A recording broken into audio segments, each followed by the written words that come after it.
youngest of 9, with us. My sister Carol, Patty, Karen, Mary, Janine, his wonderful daughter, all the grandchildren, all our significant others. And we're all here. Georgia told me to ask me. All right, let's start this over. The one thing Georgia said to me was, Dawn had a long, hard, suffering time. And I'm bending over because my back's killing me, by the way. But one of the things she said to me was, one of the good things of him living through this, he had a lot of time to think. He had a lot of time to plan. And he asked me, George asked me, to do a eulogy. Well, I'm not doing a eulogy. Sorry. This is a celebration. This is a toast to my brother, Janine's father, the grandkids' grandfather, our brothers, sisters. This could be a toast. And I might cry, but so what? You know, a couple things. You heard the story of Father Forget today. And some of you, like Kip, one of Dawn's good buddies, didn't quite understand what they were talking about. So I'll give you a little background on that because probably a lot of you don't understand it. But we asked Dawn to be the godfather of my daughter, Dwayne. And if anyone knows the Catholic Church, they make you get a letter from your parish saying you're in good standing. Well, I'm pretty sure Donnie wasn't in good standing.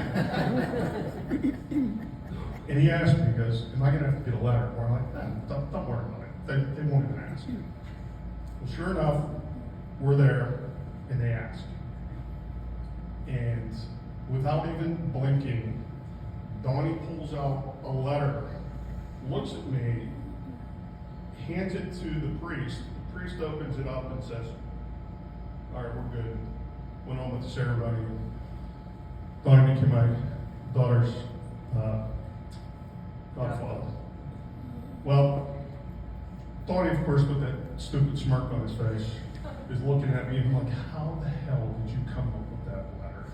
Well, him and my brother Timmy put this thing together on the internet, created a false parish, and signed it Father Forget, meaning forged.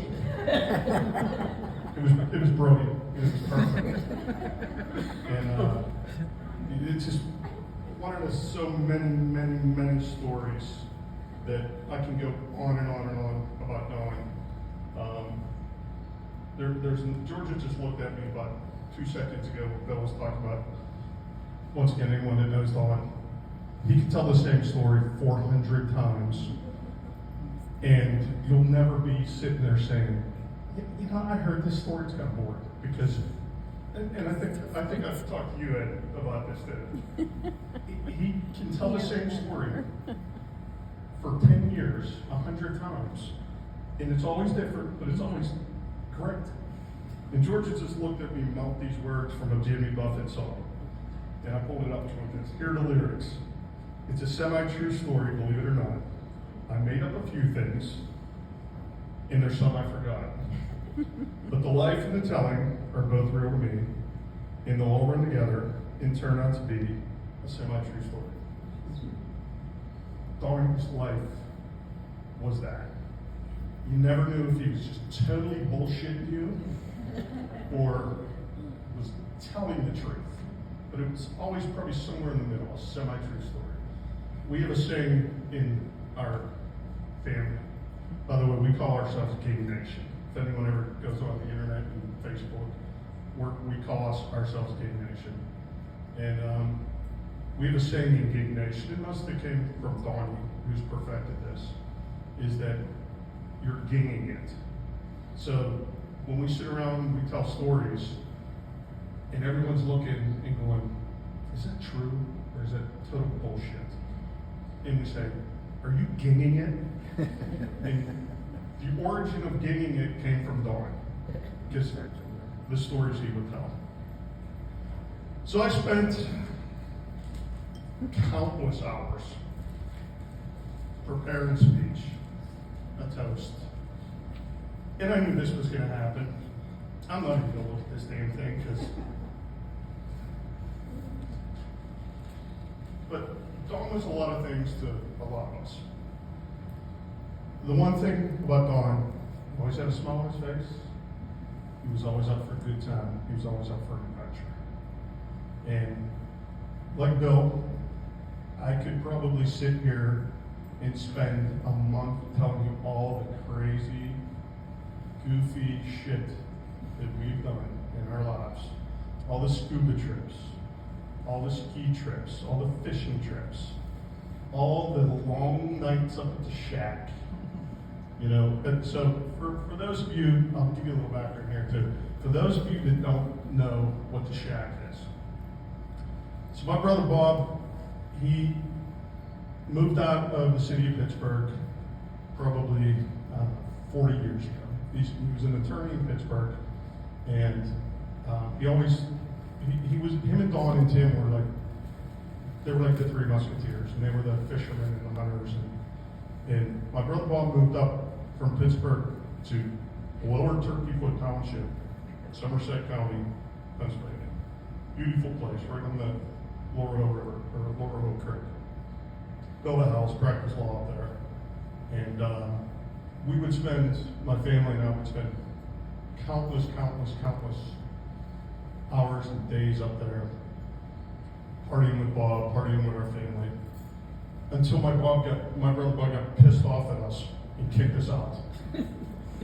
But he didn't totally kick us out, because there was this old farmhouse on his property, which we affectionately have called the shack. And when I say it's a shack, it's a shack. We don't have running water. When we first moved into it, we didn't have electricity. We didn't have heat. We had an outhouse. But we loved it. And over the next 20 years, we made that shack our palace. We never got running water, but we got electricity and heat. And I can't tell you how many times, and my wife will tell you this,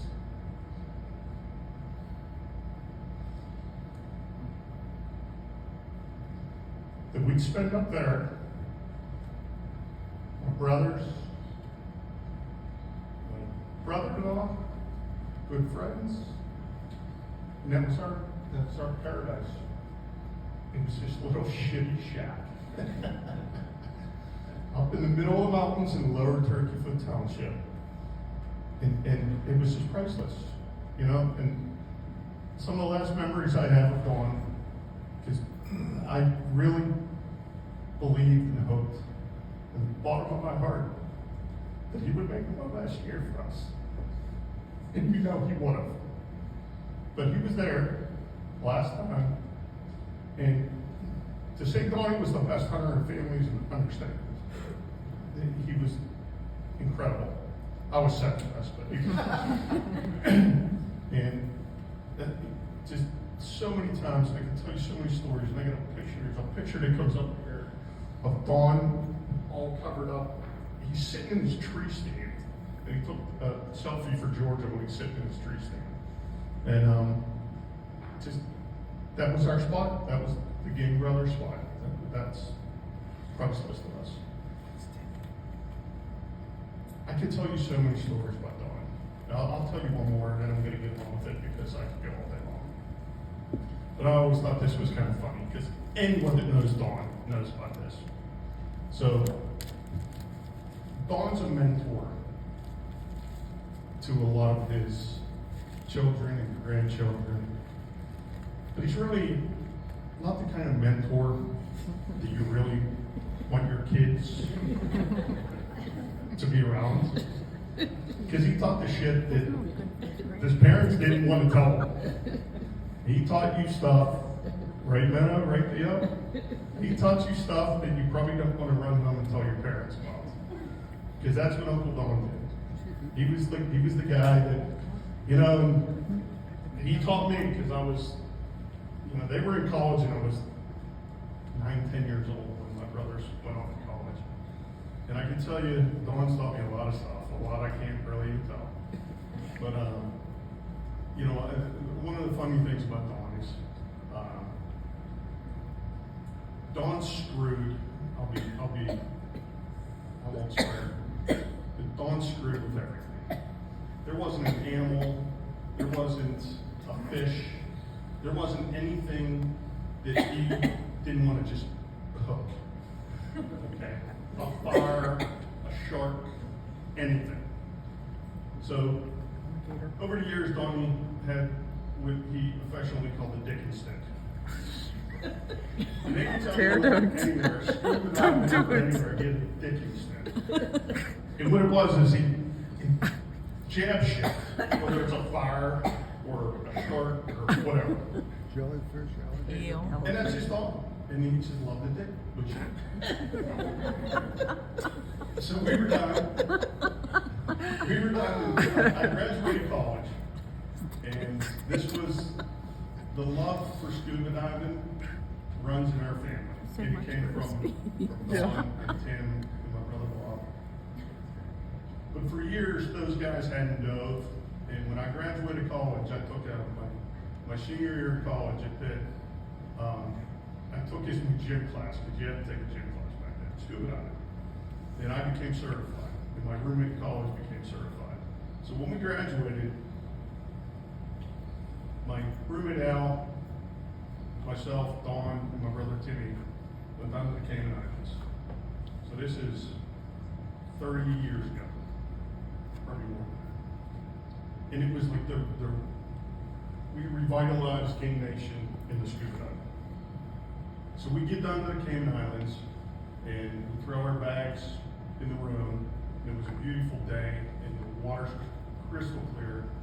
So we all went right out. There's a reef right outside our hotel, and we went out snorkeling. Well, Dawn didn't have his dick instinct that day.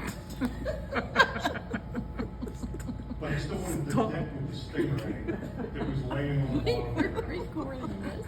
And the stingray stung him. And Dawn came up, we come out of the water, Dawn's hand is just blown up like a balloon. And we went up to the dive shop, and he was in pain. And he goes to the dive shop and he goes, what do I do for this stingray that stung me? And he'll look at him and go, we don't know. And Donnie's like, you have to know, there's stingrays everywhere. And the guy goes, well, nobody's ever been stupid enough to dick with a stingray. And we all looked at Dawn and said, that's Dawn. So once again, I can tell a million stories, and I haven't cried too much, so I think I'm doing really freaking good right now. But I'm going to leave on this, and I'll probably won't cry after this. So a good friend of mine, Kevin O'Malley, good Irishman, when he heard about Dawn, he texted me, and he said, Terry, I'm going to leave you with an Irish prayer. I'm going to read that prayer. Although we grieve your absence, we celebrate love and laughter that Dawn brought into our lives. And I think that's appropriate. So here's to you, bro. We love you. We miss you. So long, Chuck.